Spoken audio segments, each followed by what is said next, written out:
તો કેમ છો?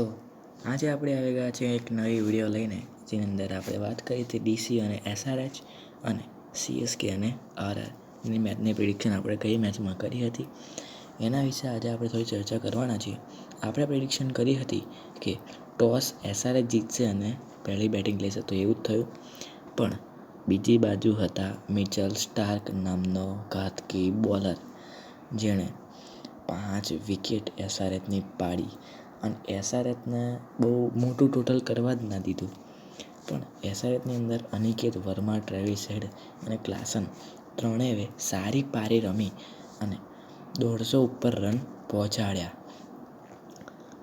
તેમજ કુલદીપ યાદવે પણ સારી બોલિંગ કરી હતી અને એણે પણ 3 વિકેટ લીધી હતી અને 22 રન ખાધા હતા. પણ ડીસીની બેટિંગ એપિક, જોરદાર. Jake Fraser McGurk 38 run, Faf du Plessis એણે 50 રન, પછી KL Rahul 15 run, Abhishek Porel 34 run અને ટ્રિસ્ટન સ્ટ્રબ્સ ફિનિશિંગ પારી 21 રન. તો અને એસઆરએચની અંદર ખાલી એક જ બોલર એવો હતો જેણે ખૂબ સારી બોલિંગ કરી હતી, જે હતો એક વિશાંત અંસારી કરીને, જેણે 3 વિકેટ લીધી અને રન ખાધા પણ 3 વિકેટ લીધી. પણ અંતિમ ડિસિઝન એ જ આવ્યું કે દિલ્હી 7 વિકેટથી આ મેચ જીતી ગઈ. એટલે આપણી પ્રિડિક્શન તો ખોટી પડી, એટલે કશો વાંધો નહીં, જોઈશું બીજી મેચમાં. બીજી મેચ જે સાંજની હતી ને, એ હતી સીએસકે અને આરઆર. તો એની અંદર આપણો ટોસ તો સાચો પડ્યો કે સીએસકે પહેલાં બોલિંગ લીધી. તો પહેલાં આપણે બેટિંગ જોઈ લઈએ બંને ટીમોની. તો પહેલાં આવી રાજસ્થાનની બેટિંગ અને એક એવો બેટ્સમેન 2016થી રમતો હતો અને અત્યારે ફોર્મમાં આવ્યો છે, જેનું નામ હતું નીતિશ રાણા, જેણે 82 રનની બહુ જ સારી બેટિંગ કરી હતી. ત્યારબાદ પરાગ 32 રન માર્યા હતા. સેમસન અને હેટમાયરે પણ સારી બેટિંગ કરી હતી અને આવા સારી બેટિંગ કરીને રાજસ્થાને સીએસકેને 187 ટાર્ગેટ આપ્યો હતો. ત્યારે સીએસકે ચેસ કરતા શરૂઆતમાં રજત રવિન્દ્ર આઉટ થઈ ગયા અને ત્રિપાઠી અને ઋતુરાજે સારી બેટિંગ કરી. એમાં ઋતુરાજે 50 મારી. ત્યારબાદ દુબે અને જડેજાએ પણ ખૂબ સરસ બેટિંગ કરી હતી.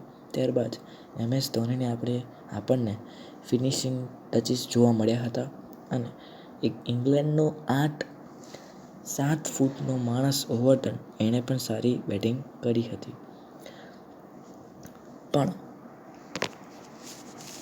જોફ્રા આર્ચર એ રજત રવિન્દ્રને વિકેટ લીધી અને એક શ્રીલંકન એવો બોલર કે જેણે આખી સીએસકેની પથારી ફેરવી દીધી, જેનું નામ હતું વનિંદુ હસરંગા, જેણે 4 વિકેટ લીધી હતી અને મુખ્ય 4 વિકેટ હતી.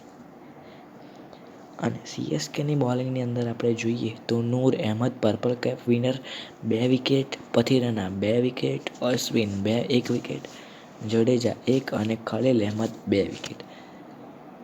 અને અંતે આરઆર આ મેચ 6 રનથી જીતી ગઈ હતી.